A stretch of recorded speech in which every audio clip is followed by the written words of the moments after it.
Hey folks, in this interview, I talk with Jan van Beijnhem about his new book, Marks of Pride and Beauty.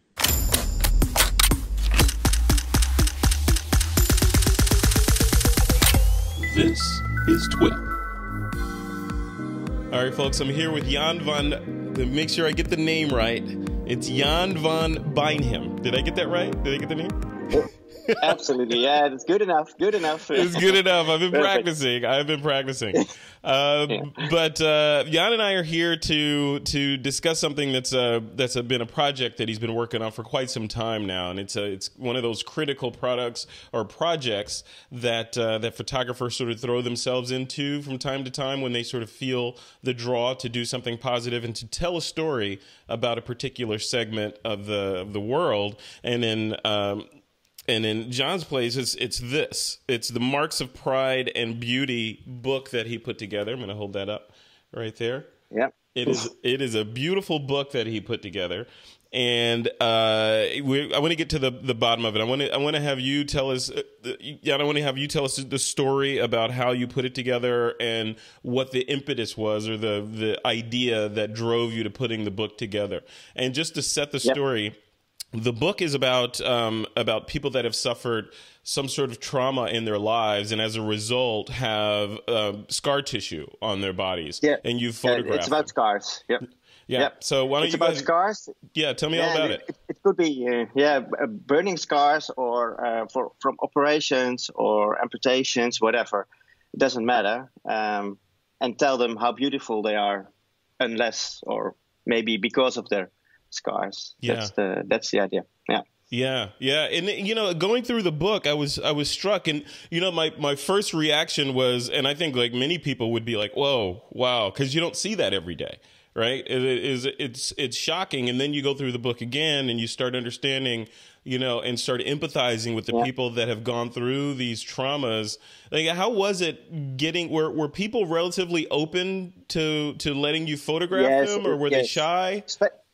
Especially the first people I photographed, they are already in a process of getting used to it and to get alive with it. Most of them were injured when they were very young, 3 or 4 years old, 2 years old. So by accident, of course, most of the time. And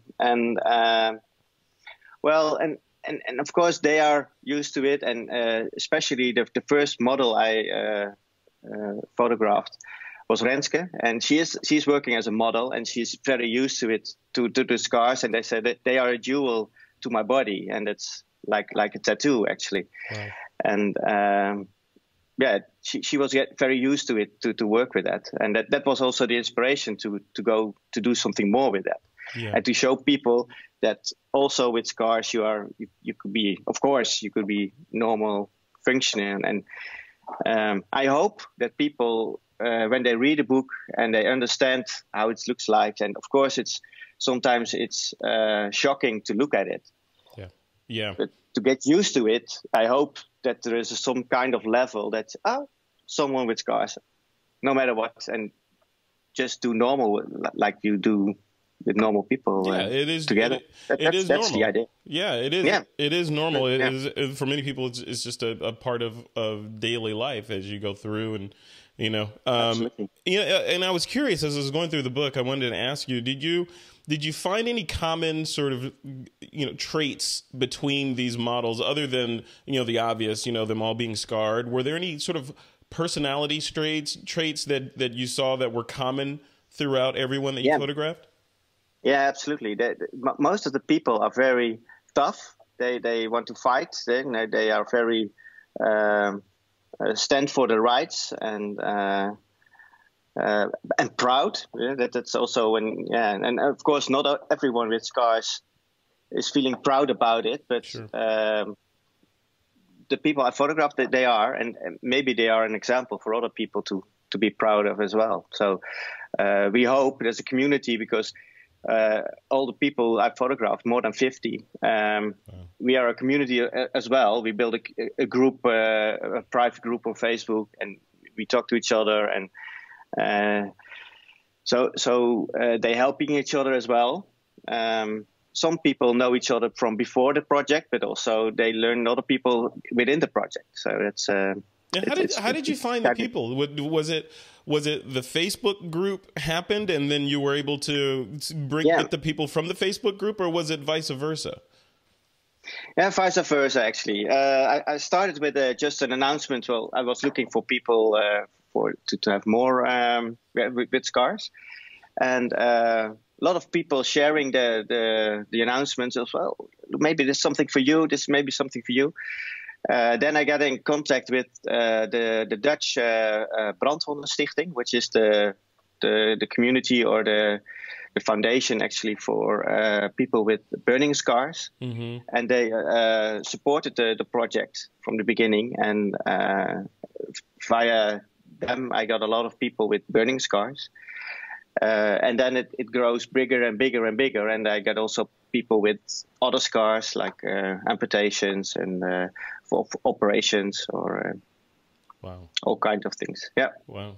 And then what the other sort of technical question, as we try to kind of take the conversation in that direction, is what were the logistics of getting this set up? I mean, was it like just a traditional model shoot where you have a studio, the model shows up at a certain time, and there's assistants on set, and you shoot it? Yeah. Was it like that, or was it more serendipitous? Yeah, more like that. But it took a lot of more time than a normal shoot.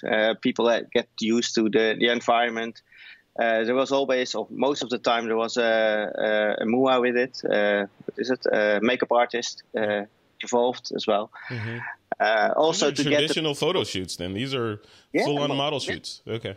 Yeah, absolutely. Yeah. So that's they during the process. First, we talk, we drink a cup of coffee or eat something, and then. We do the makeup, and then they are growing and bigger, and then I took the photo at the end. And I had people in my studio starting at 6 in the evening, and then at 10:30 we said, well, now we have to make a picture as well, because you also have to go home late. And then in the last half hour you make a picture, and that's in the book as well. So, I love that. I love that. So you're getting really note people and getting into them, and that's And then as far as equipment goes, what do you shoot with? Are you in there with a DSLR or mirrorless or medium format? Yeah. DSLR, it's a black one. Yeah, that's awesome. Because we don't care about the brand or anything. Well, it's Canon, but it doesn't matter. Canon, I should say, but it doesn't matter. It's just a camera, and it's the tools, and you use it, and I shoot in the studio, which is behind me as well, and. Because the project was taking a long time, it took almost 3 years to finalize it until the book. I also see a sort of kind of a grow into the book with the first photos are okay for me, but they get better at the end. That's so it was a learning curve as well. So you can look at your progression as a photographer by looking at the book from beginning to end. All right. Yes, they are on most of the models are alphabetic order, not of historical order. But I started with Renske, which is the first model. That was the really start of the project. Yeah. And later on, I use the alphabet to order them. That is great. I'm going to use your line. Whenever someone asks me what kind of camera I shoot with, I'm going to say a black one. It's a black one. Yeah, it's a black one with some glass on the front. With a glass, and there's a shutter on it, and a trigger. I love it. Well, then, okay. So how successful has the book been so far, and where is it distributed to? Is it exclusively available online, or is it in bookstores? How does all that work?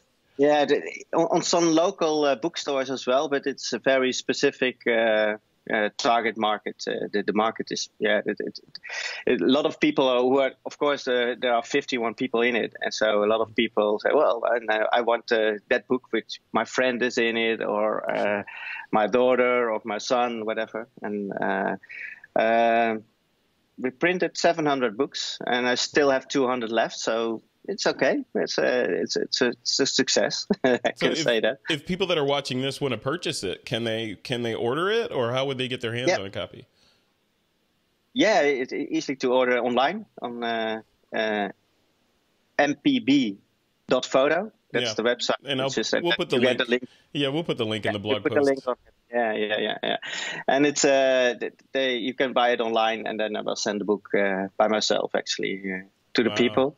Okay, since you are shipping and you made the book, and if someone purchases the book and mentions This Week in Photo, will you sign it for them? Absolutely. All right. There you go. Limited they get edition. A signed book. Yeah. I love it. And every book I send away, it feels like a little piece of you going away on the mail. It's beautiful to send it. Actually, you made 700 babies, and you're sending them out into the world. Absolutely. Yeah. To let them grow and to send a message actually to the people to get used to people with scars and to treat them as normal people. That's actually the big message. Did you find that? I mean, having had conversations with all the models in the book, did you find that their experience with people was, what was their experience with people? Do people kind of like, and not want to talk to them, or were they just kind of avoiding them, or were they more curious and inquisitive about how the scars happened? What was the reaction? It's all of that what you say. They have of course there's empathy to them, but there's also some strange reactions as well. They have experienced a lot of well, if you ask me, I think, well, whoa, how can you say that? For instance, on the grocery store, someone's coming to them and say, well, do you know there is something to do as plastic surgery? So that's, why? That's... Yeah. People have been through a lot of difficult processes. There are people which are have operations for 30, 40 operations to get it all fixed like it is now. So that's wow. So they have, That's crazy. So then what's the next step for you as a photographer? I mean, now that you've got this book out there, it's printed. Good question. Is it the next version of this book? Because I'm sure there's more people to photograph. Or are you going to shift to a different sort of topic? What's next for your art form? Yeah, that's a good question. Well, the book, the title is in English, but as you said, the text in it is in Dutch. It is in Dutch, yeah.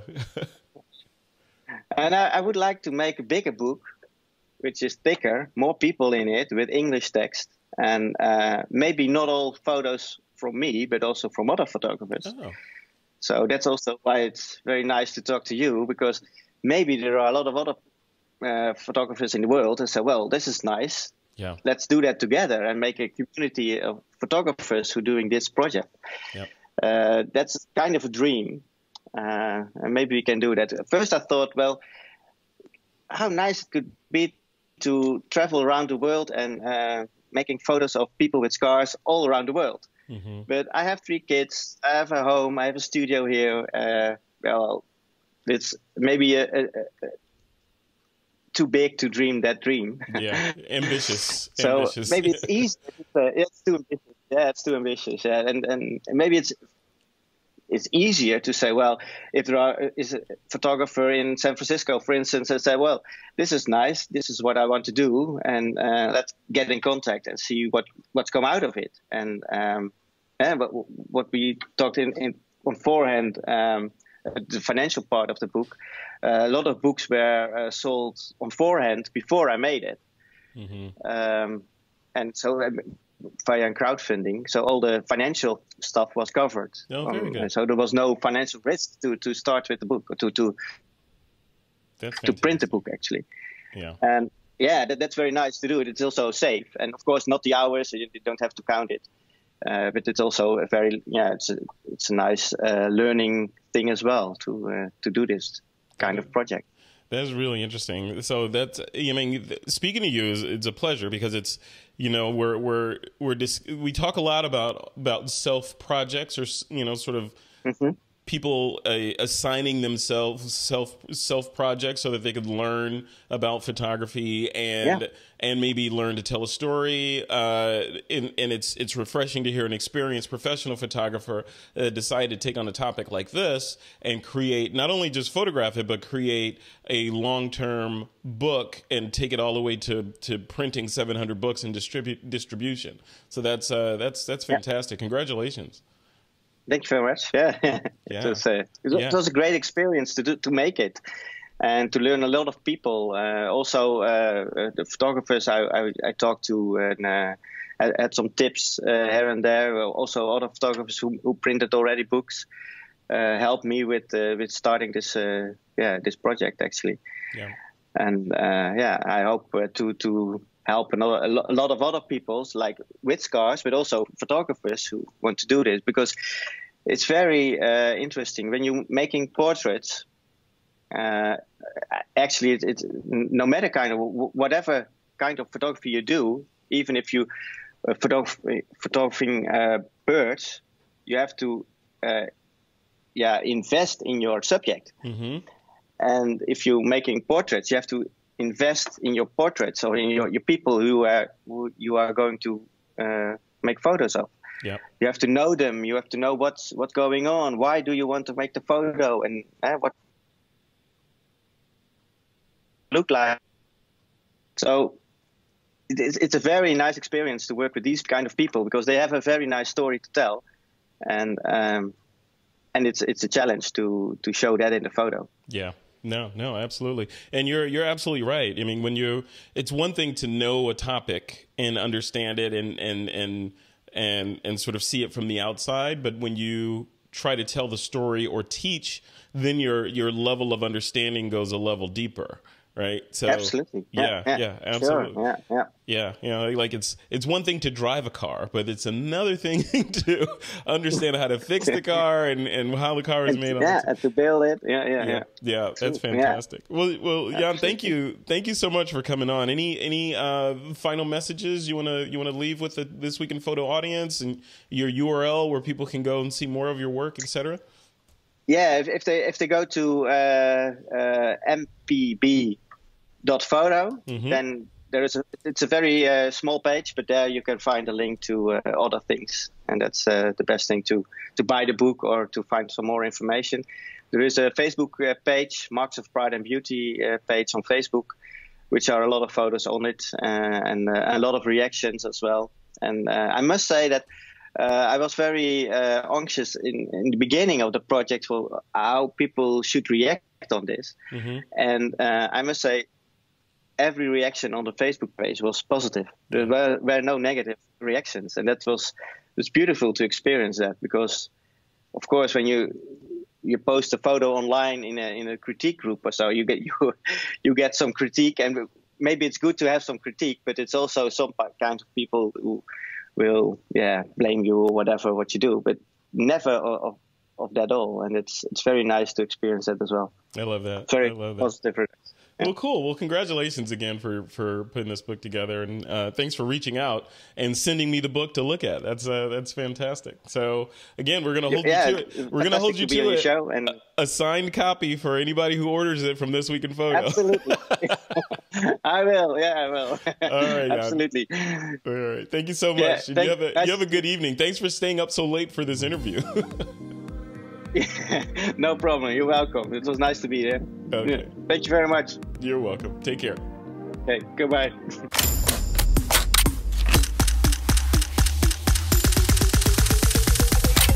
This is TWiP.